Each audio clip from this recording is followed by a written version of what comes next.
Assalamualaikum warahmatullahi wabarakatuh.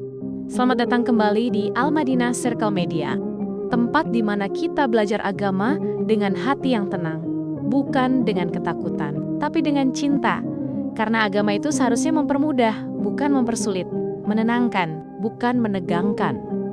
Malam ini, kita mau membahas sesuatu yang sangat dekat dengan hidup kita, sesuatu yang kadang membuat hati bergetar, lalu diam, yakni doa. Tepatnya, doa yang tidak dijawab, tapi sebenarnya diterima. Kita semua pasti pernah merasa begini.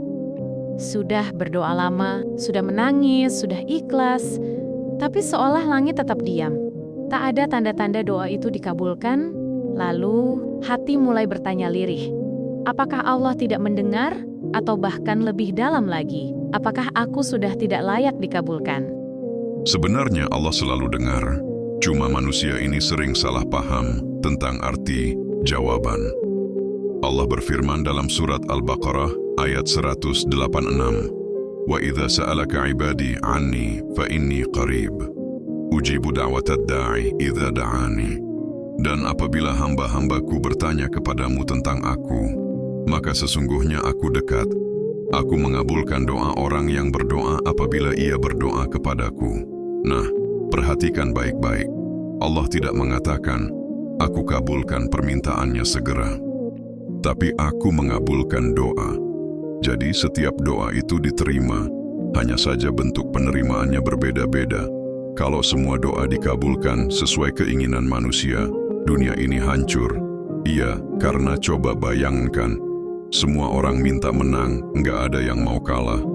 Semua minta kaya, nggak ada yang mau kerja. Semua minta sehat, padahal dunia butuh dokter, butuh perawat.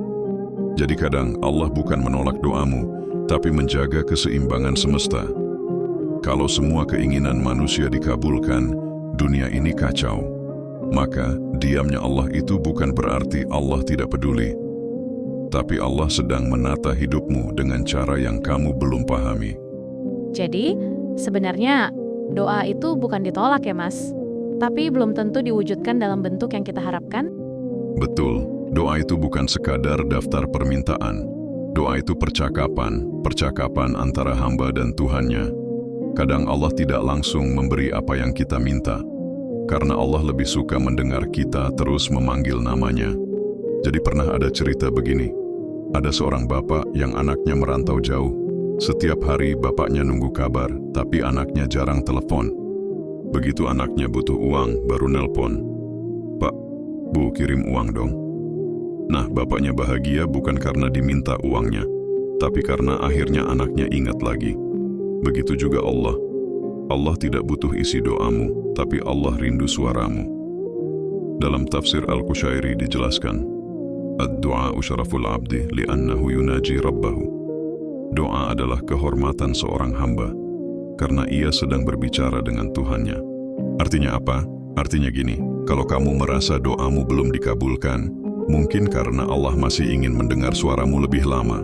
Kalau dikabulkan cepat, kamu bisa berhenti berdoa. Maka Allah menunda bukan karena lupa, tapi karena rindu. Berarti yang Allah mau itu bukan hasil doanya, tapi hatinya yang tetap dekat ya, Mas? Iya gitu. Allah itu selalu menjawab, tapi caranya tidak selalu seperti yang kita bayangkan. Kata Ibnu Athaillah As-Sakandari dalam Al-Hikam, "Idza akhara Allahu 'anka ma tatlubu, fahuwa yu'tika 'ala qadri niyyatika la 'ala qadri talabika." Jika Allah menunda pemberianmu, maka sesungguhnya Ia memberi sesuai dengan niatmu, bukan sekadar permintaanmu. Artinya gini, Allah bukan menunda karena menolak, tapi karena sedang memilih waktu terbaik untuk memberimu. Kalau semua doa dikabulkan cepat, manusia nggak sempat belajar sabar. Coba bayangkan kalau semua keinginanmu langsung jadi. Nggak ada lagi rasa sabar. Nggak ada lagi ruang doa. Nggak ada lagi kesempatan merenung. Padahal di ruang hening menunggu itulah imanmu tumbuh. Jadi kadang penundaan itu bukan penolakan, tapi pendidikan. Allah sedang mendidik hatimu agar siap menerima yang lebih besar. Tapi Mas, kalau doa itu bentuk cinta, kenapa tetap terasa sakit waktu tidak dikabulkan? Karena manusia itu sering mencintai apa yang belum pantas untuknya. Makanya Allah berfirman dalam surat Al-Baqarah ayat 216, وعسى أن تكرهوا شيئا وهو خير لكم وعسى أن تحبوا شيئا وهو شر لكم والله يعلم وأنتم لا تعلمون. Boleh jadi kamu membenci sesuatu padahal itu baik bagimu, dan boleh jadi kamu menyukai sesuatu padahal itu buruk bagimu. Allah mengetahui, sedang kamu tidak mengetahui. Nah, contoh sederhananya gini. Kadang seseorang minta jodoh tertentu, tapi Allah tahan. Bukan karena nggak mau kasih, tapi karena Allah tahu, kalau dikasih sekarang, justru kamu yang rusak. Jadi Allah tidak memberi, bukan karena marah, tapi karena menyelamatkan. Dalam diam doa yang tak dikabulkan, Allah sedang berkata lembut, "Nak, belum sekarang, aku tahu yang terbaik buatmu." Berarti kalau begitu, yang paling penting bukan dikabulkan atau tidaknya, tapi bagaimana hati kita setelah berdoa ya Mas?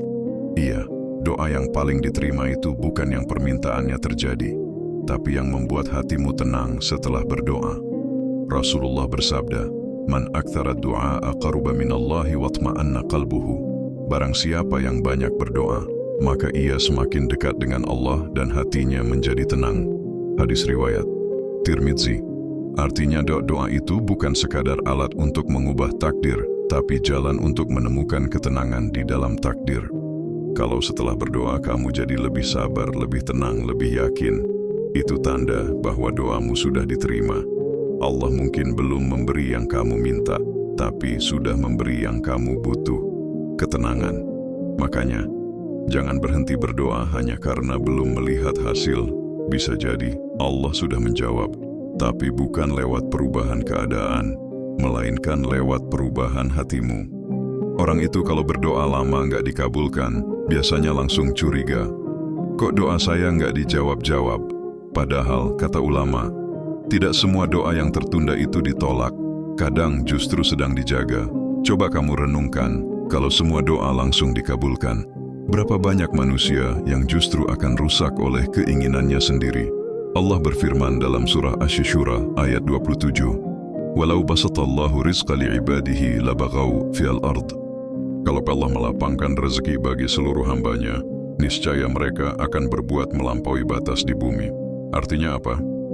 Artinya, kadang doa tidak dijawab bukan karena ditolak, tapi karena diselamatkan. Allah tahu, kalau itu dikasih sekarang, mungkin malah membinasakanmu. Jadi penundaan itu bukan penolakan, tapi perlindungan. Orang kadang anak kecil nangis minta pisau, masa iya ibunya kasih? Sama. Kita ini kadang minta yang kita kira baik, padahal Allah tahu bahayanya. Coba kamu pikir, kalau Allah selalu jawab, iya untuk semua doa, lalu siapa yang akan mengajarkan kita makna ridha dan sabar?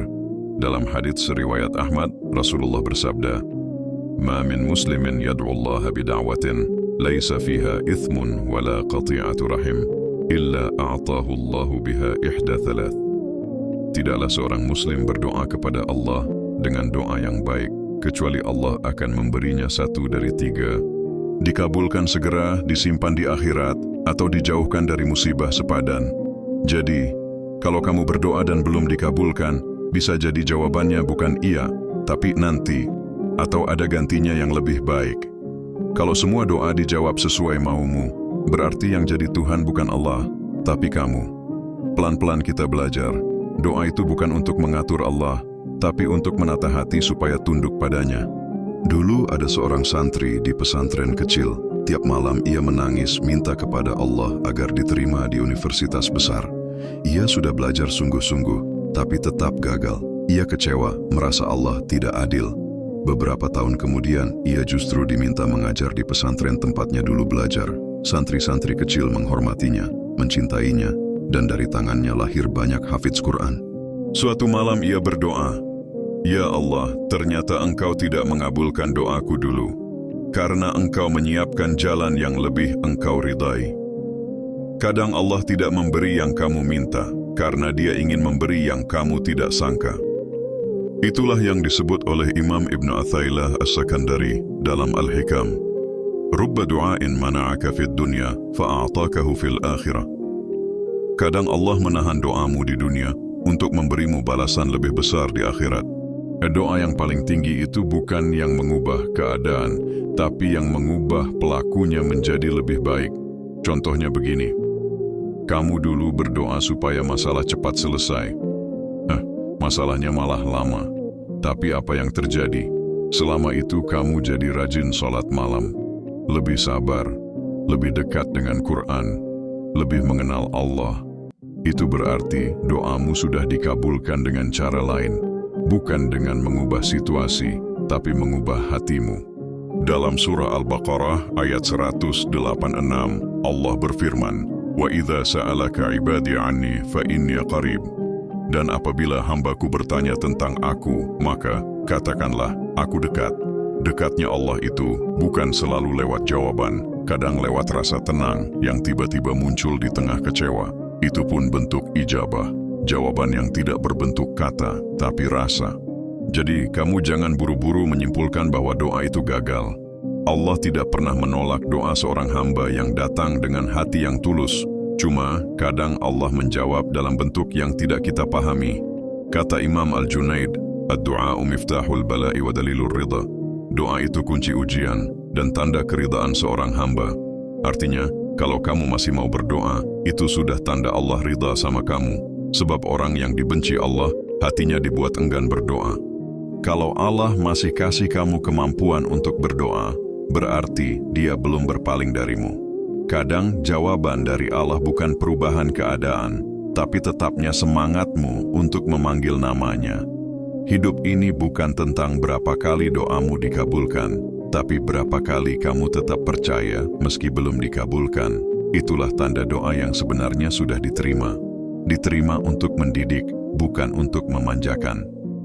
Jadi jangan sedih kalau doamu belum dijawab ya. Iya, karena bisa jadi Allah sedang menyiapkan sesuatu yang jauh lebih lembut dari yang kamu minta. Dan kadang jawaban doa itu bukan iya, tapi aku tahu yang lebih baik untukmu. Teruslah berdoa, karena setiap kali tanganmu terangkat, itu bukti Allah masih ingin mendengar suaramu. Kadang ya, yang kita sebut keterlambatan itu sebenarnya cara Allah menyelamatkan. Yang kita anggap jalan buntu, bisa jadi jalan belok menuju arah yang lebih baik. Hidup ini bukan soal cepat sampai, tapi tentang seberapa. Dalam kita belajar mengenal Allah di setiap langkahnya. Jadi kalau hari ini kamu masih berjuang, masih bingung arah, masih merasa berat, jangan buru-buru menilai hidupmu gagal. Bisa jadi Allah sedang mendidik hatimu lebih dulu sebelum memberi hasilnya. Ingat, takdir itu bukan akhir dari usaha, tapi ruang untuk mengenal Tuhan lewat usaha. Kalau video ini menyentuh hatimu, bagikan ke temanmu yang sedang merasa lelah, supaya dia tahu bahwa Allah tidak pernah meninggalkan siapapun yang masih berjuang. Dan jangan lupa subscribe dan nyalakan loncengnya, supaya kamu nggak ketinggalan majelis hikmah berikutnya. Semoga Allah jaga hatimu dalam setiap takdirnya. Wassalamualaikum warahmatullahi wabarakatuh.